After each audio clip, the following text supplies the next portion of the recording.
Buenas, ¿cómo están? Bienvenidos a otro día más en Audio Historias con el visitante. El día de hoy tenemos El Axolot de Julio Cortázar. Hubo un tiempo en que yo pensaba mucho en los axolot. Iba a verlos al acuario del Jardín de Esplantes y me quedaba horas mirándolo, observando su inmovilidad, sus oscuros movimientos. Ahora soy un axolot. El azar me llevó hacia ellos una mañana de primavera en que París abrió sus colas de pavo real después de la lenta invernada. Bajé por el boulevard de Port Royal, tomé Saint-Marcel y el hospital, vi los verdes entre tanto gris y me acordé de los leones. Era amigo de los leones y de las panteras, pero nunca había entrado en el húmedo y oscuro edificio de los acuarios. Dejé mi bicicleta contra las rejas y me fui a ver los tulipanes. Los leones estaban feos y tristes y mi pantera dormía. Opté por los acuarios. Soslayé peces vulgares hasta dar inesperadamente con los axolot. Me quedé una hora mirándolos y salí incapaz de hacer otra cosa. En la biblioteca de Saint-Geneviève consulté un diccionario y supe que los axolot son formas larvales, provistas de branquias de una especie de bratáceos del género Amblystoma. Que eran mexicanos lo sabía ya por ellos mismos, por sus pequeños rostros rosados aztecas y el cartel en lo alto del acuario. Leí que se han encontrado ejemplares en África capaces de vivir en tierra durante los periodos de sequía y que continúan su vida en el agua al llegar la estación de lluvias. Encontré su nombre en español, ajolote, la mención de que son comestibles y que su aceite se diría que no se usa más, como el hígado de bacalao.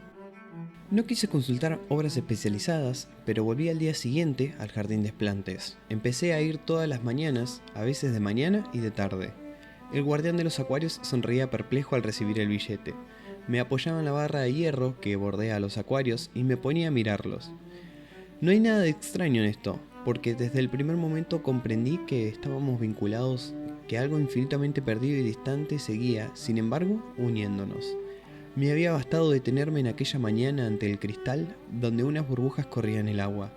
Los axolot se amontonaban en el mezquino y angosto, solo yo puedo saber cuán mezquino y angosto, piso de piedra y musgo del acuario.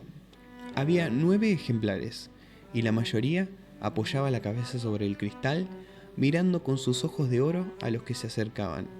Turbado, casi avergonzado, sentí como una impudicia asomarme a esas figuras silenciosas e inmóviles aglomeradas en el fondo del acuario.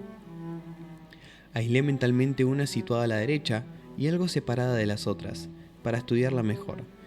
Vi un cuerpecito rosado, como translúcido. Pensé en las estatuillas chinas del cristal lechoso, semejante a un pequeño lagarto de 15 centímetros, terminado en una cola de pez de una delicadeza extraordinaria, la parte más sensible de nuestro cuerpo. Por el lomo le corría una aleta transparente que se fusionaba con la cola, pero lo que más me obsesionó fueron las patas, de una finura sutilísima, acabadas en menudos dedos y en unas minuciosamente humanas. Y entonces descubrí sus ojos, su cara, un rostro inexpresivo, sin otro rasgo que los ojos, 2 orificios como cabezas de alfiler, y enteramente de un oro transparente, carentes de toda vida, pero mirando, dejándose penetrar por mi mirada que parecía pasar a través del punto áureo y perderse en un diáfano, misterioso interior. El delgadísimo halo negro rodeaba el ojo y lo inscribía en la carne rosa, en la piedra rosa de la cabeza vagamente triangular, pero con lados curvos e irregulares, que le daban una total semejanza con una estatuilla corroída por el tiempo. La boca estaba disimulada por el plano triangular de la cara, solo el perfil se adivinaba su tamaño considerable. De frente, una fina hendidura rasgada apenas en la piedra sin vida. A ambos lados de la cabeza, donde hubieran debido estar las orejas, le crecían 3 ramitas rojas como de coral, una excrescencia vegetal. Las branquias, supongo. Y era lo único vivo en él. Cada 10 o 15 segundos las ramitas se enderezaban rígidamente y volvían a bajarse. A veces, una pata se movía apenas, yo veía los diminutos dedos posándose con suavidad en el musgo. Es que no nos gusta movernos mucho, y el acuario es tan mezquino, apenas avanzamos un poco, nos damos con la cola o la cabeza de otro de nosotros. Surgen dificultades, peleas, fatiga. El tiempo se siente menos si nos estamos quietos. Fue su quietud lo que me hizo inclinarme fascinado la primera vez que vi a los Axolot. Oscuramente me pareció comprender su voluntad secreta, abolir el espacio y el tiempo con una inmovilidad indiferente. Después supe mejor. La contracción de las branquias, el tanteo de las finas patas en las piedras, la repentina natación, algunos de ellos nadan con la simple ondulación del cuerpo, me probó que eran capaces de evadirse de ese sopor mineral en el que pasaban las horas enteras. Sus ojos, sobre todo, me obsesionaban. Al lado de ellos, en los restantes acuarios, diversos peces me mostraban la simple estupidez de sus hermosos ojos semejantes a los nuestros. Los ojos de los axolot me decían que la presencia de una vida diferente, de otra manera de mirar. Pegando mi cara al vidrio, a veces el guardián tosía inquieto, buscaba ver mejor los diminutos puntos áureos, esa entrada al mundo infinitamente lento y remoto de las criaturas rosadas. Era inútil golpear con el dedo en el cristal delante de sus caras. Jamás se advertía la menor reacción. Los ojos de oro seguían ardiendo con su dulce, terrible luz, seguían mirándome desde una profundidad insondable que daba vértigo. Y sin embargo, estaban tan cerca. Lo supe antes de esto, antes de ser un axolot. Lo supe el día en que me acerqué a ellos por primera vez. Los rasgos antropomórficos de un mono revelan, al revés de lo que cree la mayoría, la distancia que va de ellos a nosotros. La absoluta falta de semejanza de los axolot con el ser humano me probó que mi reconocimiento era válido, que no me apoyaban analogías fáciles. Solo las manecitas se nos parecen, pero una lagartija tiene manos así, y en nada se nos parecen. Yo creo que era la cabeza de los axolot, esa forma triangular rosada con los ojillos de oro. Eso miraba y sabía, eso reclamaba, no eran animales. Parecía fácil, casi obvio caer en la mitología. Empecé viendo en los axolot una metamorfosis que no conseguía anular una misteriosa humanidad. Los imaginé conscientemente esclavos de su cuerpo, infinitamente condenados a un silencio abisal, a una reflexión desesperada. Su mirada ciega, en el diminuto disco de oro inexpresivo y sin embargo terriblemente lúcido, me penetraba como un mensaje. Sálvanos, sálvanos. Me sorprendía musitando palabras de consuelo, transmitiendo pueriles esperanzas. Ellos seguían mirándome, inmóviles. De pronto las ramillas rosadas de las branquias se enderezaban, y en ese instante yo sentía como un dolor sordo. Tal vez me veían, captaban mi esfuerzo por penetrar en lo impenetrable de sus vidas. No eran seres humanos, pero ningún animal había encontrado una relación tan profunda conmigo.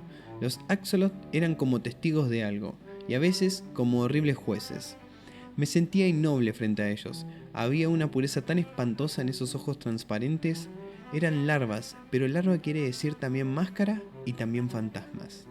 Detrás de esas caras aztecas, inexpresivas y sin embargo de una crueldad implacable, ¿qué imagen esperaba su hora? Les temía. Creo que de no haber sentido la proximidad de otros visitantes y del guardián, no me hubiese atrevido a quedarme solo con ellos. Usted se lo come con los ojos, me decía riendo el guardián, que debía suponerme un poco desequilibrado. No se daba cuenta que eran ellos los que me devoraban lentamente por los ojos, en un canibalismo de oro. Lejos del acuario, no hacía más que pensar en ellos. Era como si me influyera a distancia. Llegué a ir todos los días y de noche los imaginaba inmóviles en la oscuridad, adelantando lentamente una mano que de pronto encontraba la de otro. ¿Acaso sus ojos veían en plena noche? ¿Y el día continuaba para ellos indefinidamente? Los ojos de un axolot no tienen párpados.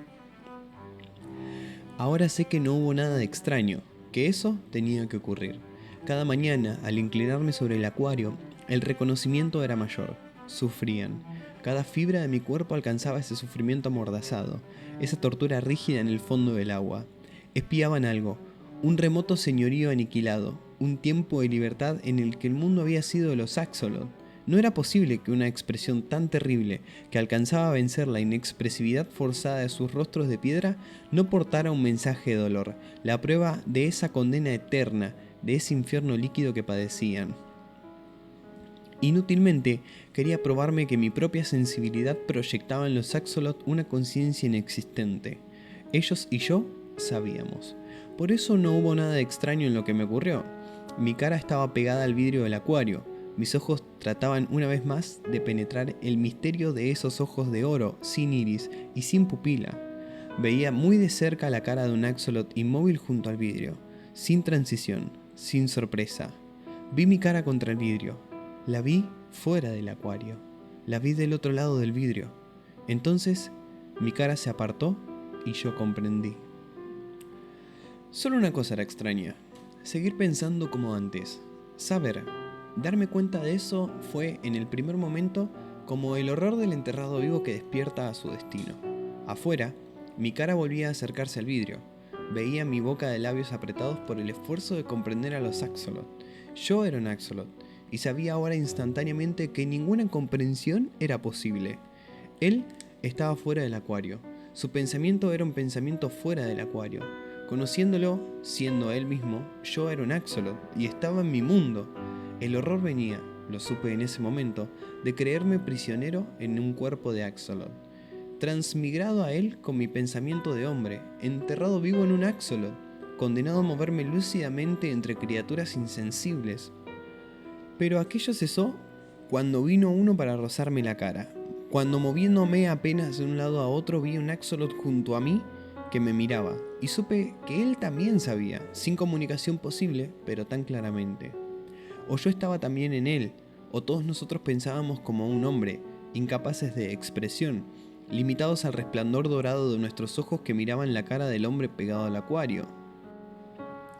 Él volvió muchas veces, pero viene menos ahora.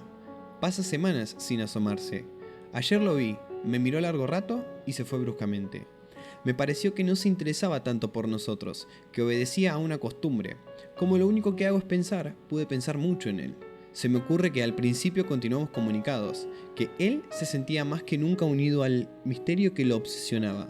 Pero los puentes están cortados entre él y yo, porque lo que era su obsesión ahora es un Axolot, ajeno a su vida de hombre.